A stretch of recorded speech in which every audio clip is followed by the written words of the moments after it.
तो आइए हम लोग क्लास 8 के बायोलॉजी चैप्टर फसल उत्पादन एवं प्रबंधन का जो भी टॉपिक है परपोषी के बारे में जाने हैं।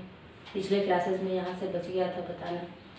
तो परपोषी किसे कहते हैं? वैसे जो अपना भोजन स्वयं नहीं बनाते हैं, ये पौधे या अन्य जंतु पर भोजन के निर्भर होते हैं, इन सभी को परपोषी कहा जाता है। वैसे जितने भी जीव जंतु हैं जो कि अपना भोजन स्वयं नहीं बनाते हैं, हम लोग स्वपोषी में क्या देख रहे थे कि पौधे क्या कर रहे थे? अपना भोजन स्वयं बना रहे थे। लेकिन यहाँ पे परपोषी में हम लोग देखते हैं कि जो भी जीव जंतु होते हैं वह अपना भोजन स्वयं बनाते हैं। यह अपने भोजन के लिए किसी अन्य जंतु पर या फिर पेड़ पौधे पर निर्भर होते हैं, या अपना भोजन पोषण पेड़ पौधे से या अन्य जंतु से लेते हैं।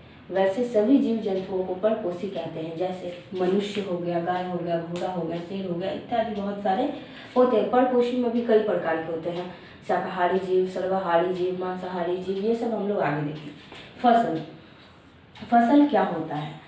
तो जब किसी एक किस्म के पौधे को किसी बड़े पैमाने पर, किसी भी स्थान पर बड़े पैमाने पर लगाया जाए या उगाया जाए, वैसे सभी पौधे को क्या कहते हैं? फसल कहते हैं। जैसे चावल हो गया, गेहूं हो गया, इन सभी को क्या कहते हैं? तो फसल कहते हैं। वैसे फसल किसे कहेंगे? तो वैसे पौधे जिसको हम लोग एक स्थान पर बड़े पैमाने पर उगाते हैं या लगाते हैं, उन सभी को क्या कहते हैं? तो फसल कहते हैं। मानव के लिए आवश्यक पोषक तत्व, या फिर हम लोग ऐसे जानेंगे कि मानव के लिए क्या क्या उपयोगी या जरूरत के पोषक तत्व हैं जो उन्हें भोजन से प्राप्त होता है। आखिर वह भोजन खाते हैं तो क्या क्या मुख्य रूप से पोषक तत्व हैं जो उनके लिए जरूरी हैं और वह ग्रहण करते हैं और वह भोजन से उन्हें प्राप्त होता है। तो पहला नंबर में क्या होता है? कार्बोहाइड्रेट, दूसरा नंबर में होता है प्रोटीन, तीसरा में वसा, चौथा में विटामिन, पांचवा में खनिज।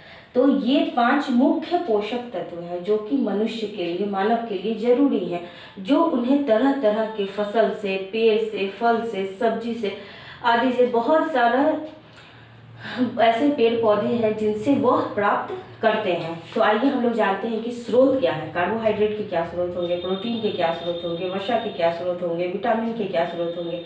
तो कार्बोहाइड्रेट हमें मुख्य रूप से मक्का, चावल, गेहूं, बाजरा इत्यादि से प्राप्त होता है। प्रोटीन जितने भी दलहन फसल होते हैं जैसे चना, मसूर, मूंग, इन सभी से हमें प्रोटीन की प्राप्ति होती है। वसा जितने भी तैलीय युक्त पदार्थ होते हैं जैसे सरसों हो गया, तीसी हो गया, मूंगफली हो गया, ये सभी स्रोत किस चीज़ का है? तो वसा का है। विटामिन जितने भी विटामिन और खनिज के लिए मुख्य रूप से हम लोग किस पर निर्भर होते हैं? तो फल या फिर सब्जी पर। तो फल या सब्जी, तो विटामिन सेब हो गया, केला हो गया, नींबू हो गया, इन सभी से विटामिन मिलते हैं। तरह तरह के विटामिन पाई जाती हैं। कुछ वैसे विटामिन होते हैं जो जल में घुलनशील होते हैं, कुछ वैसे होते हैं जो वसा में घुलनशील होते हैं। खनिज भी मुख्य रूप से फल या फिर सब्जी से प्राप्त होता है, जैसे पालक, नींबू इत्यादि। अब देखते हैं कि फसलों का वर्गीकरण। आखिरकार फसल को कितने वर्ग में बांटा गया है? तो हम लोग जानते हैं कि जितने भी फसल होते हैं उन्हें पूरे, ऐसा नहीं है कि किसी भी मौसम में लगा दिए, ठीक है, उन्हें हम लोग मौसम के आधार पे लगाते हैं। खरीफ फसल कब लगाया जाता है? तो वर्षा ऋतु में लगाई जाती है। इन्हें हम जून या जुलाई में लगाते हैं और इनकी कटाई कब करते हैं? तो अक्टूबर से दिसंबर तक इनकी कटाई करते हैं, जैसे धान हो गया, मक्का हो गया। दूसरा है रबी फसल को हम लोग शीत ऋतु में लगाते हैं। इन्हें अक्टूबर माह में लगाया जाता है और इसकी कटाई मार्च में होती है, जैसे कि गेहूं, चना, सरसों इत्यादि।